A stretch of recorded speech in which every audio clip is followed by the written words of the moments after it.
எல்லாம் சொல்லிட்டீங்க. இது இறை ரகசியம் பிட்டு பிட்டா இருக்கு, அது எல்லாரும் என்கிட்ட தான் இருக்கு என்கிட்ட தான் இருக்குன்னு பிட்டை வச்சுட்டு அலைகிறாங்க. ஆனால் நீங்கள் எல்லா பிட்டையும் ஒன்று சேர்த்து தர்றேன், நீ புரிஞ்சுக்கோ, இறைவனை பற்றி புரிஞ்சுக்கோன்னு சொல்கிறீங்க. எல்லாம் சரி சார், சரிங்கய்யா. நீங்கள் என்ன புரிஞ்சுக்கிட்டீங்க?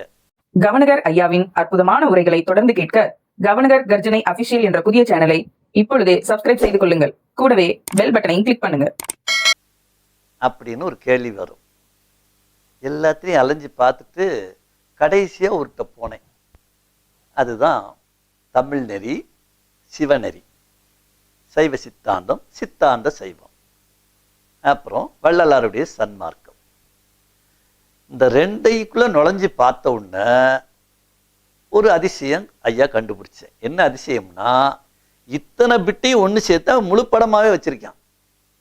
இதுக்கேண்டா அந்த பிட்டுக்கு அலையணும், முழு படம் இங்கேயே இருக்கு, அழகா பார்த்துட்டு போகலாமே. நம்ம கையை காலை ஒட்ட வச்சுக்கிட்டு போராடிக்கிட்டு இருக்கிறதுக்கு முழு படமும் இருக்குன்னு கண்டுபிடிச்ச இடம்தான் சிவநெறி, சைவ சித்தாந்த, சித்தாந்த சைவ, வள்ளலாரின் சன்மார்க்க நெறி என்பது இத்தனை இடங்கள்ல இருக்கிற பிட்டை ஒன்று சேர்த்து தென்னாட்டில் எல்லாம் வல்ல எம்பெருமான் தென்னாடுடைய சிவன் கொடுத்திருக்கார்.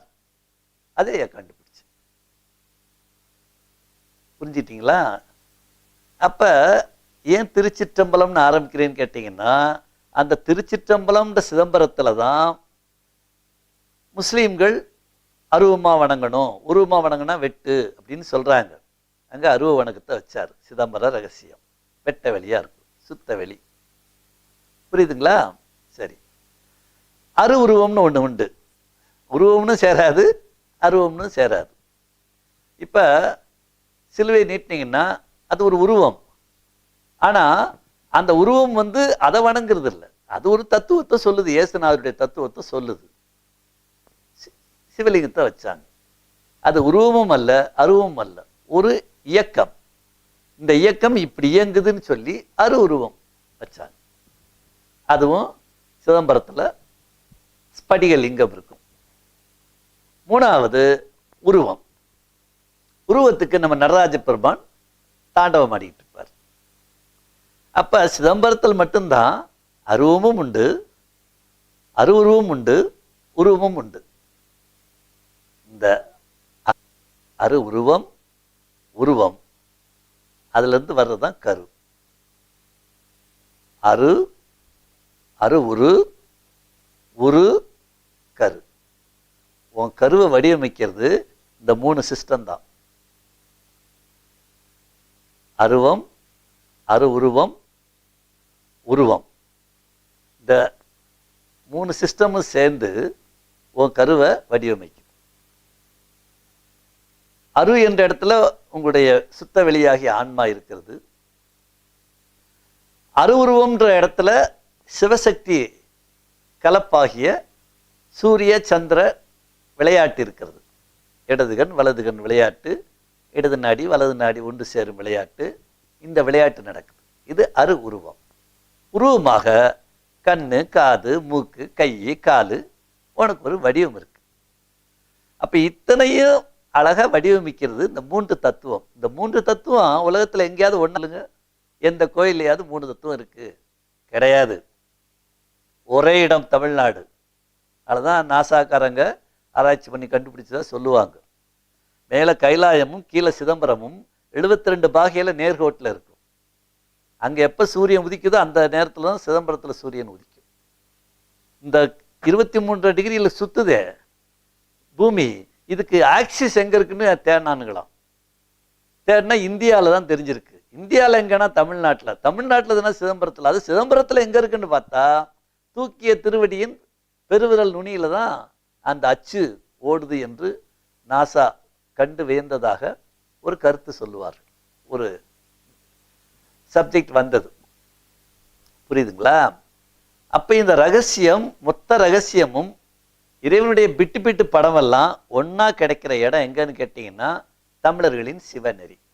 ஐயா கண்டுபிடிச்சேன், நோ ப்ராப்ளம், இந்த ரகசியம் தெரிஞ்சிருச்சு, இனிமே எந்த பிட்டுக்கும் அலைய வேண்டாம், இதை பார்த்து நம்ம தெரிஞ்சுக்கலாம் அப்படின்னு இங்க தேங்கிட்டேன். அவ்வளவுதான். புரிஞ்சுக்கிட்டீங்களா? இதுதான் இப்ப இது வரைக்கும் உங்களுக்கு சொன்ன விஷயம். இப்ப முருகப்பெருமான் நம்ம என்ன சொல்ல வாராரு பார்க்க போறோம். இந்த முதல் கட்டளை என்னன்னு ஆராய்ச்சி பண்ணா, இந்த சைவ சித்தாந்த தத்துவத்துல தான் அது வர ஆரம்பிக்கும்.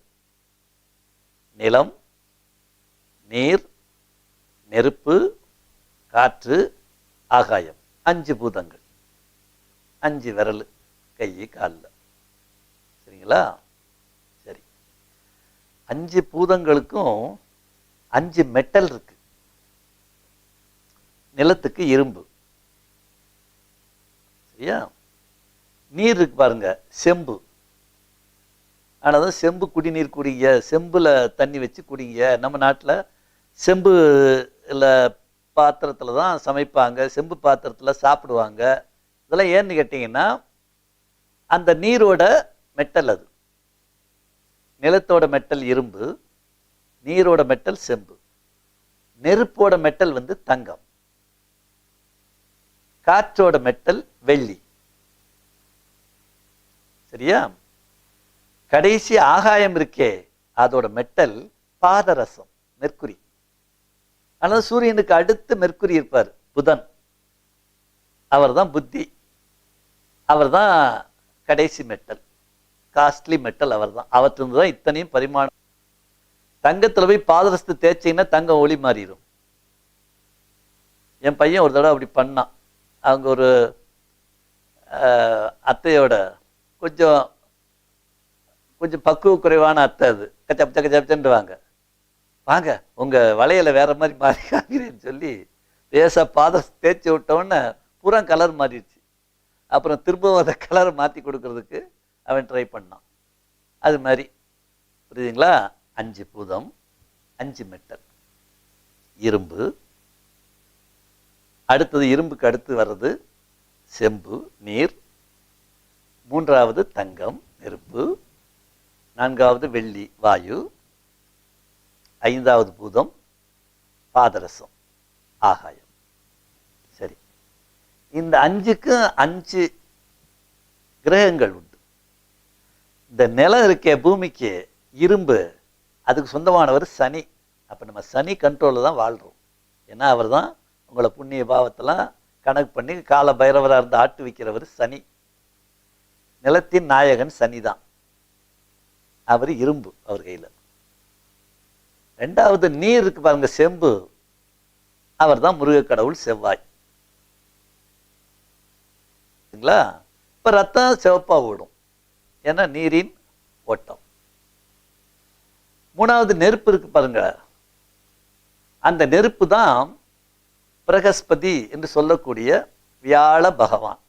வியாழம்னா தங்கம், நெருப்புக்கு அத்தாரிட்டி. சரி, அடுத்து வெள்ளி. வெள்ளியே தான், மகாலட்சுமியே தான் வெள்ளி கிரகம். அப்ப நிலம் சனி, நீர் செவ்வாய், நெருப்பு வியாழன், காற்று என்பது வெள்ளி, ஆகாயம் என்று சொல்லக்கூடிய அதுக்கு புதன். அப்ப 5 கிழமை வந்துருச்சா? இந்த 5ஐயும் ஆட்டு வைக்கிறவங்க சூரியனும் சந்திரனும். ஞாயிறு, திங்கள், 7 நாட்கள் கொண்ட வாரம். சூரியன் நமக்கு தலைவன், ஆதிசிவன் சொல்றோம். சந்திரன் தலைவி, ஆதி பராசக்தி. அவ்வளவுதான். இந்த சூரியன் நமக்கு நெத்தியில பிட்யூட்ரி சுரப்பியா இருப்பார். அவர் தான் தலைமை சுரப்பி. இந்த உடலுக்கு அவர் தான் தலைமை சுரப்பி. மேல இருக்க சுரப்பி வானத்தை காட்டக்கூடிய சுரப்பி. அதை பத்தி பின்னாடி பார்ப்போம். கவனகர் ஐயாவின் நெட்வொர்க்கை பெறவும், அதன் வழியே அப்பன் ஆதிசிவனின் நெட்வொர்க்கை பெறவும் உடனடியாக கவனகர் கர்ஜனை அபிஷியல் என்ற சேனலை சப்ஸ்கிரைப் செய்து கொள்ளுங்கள். கூடவே அந்த பெல் பட்டனையும் கிளிக் பண்ணுங்க.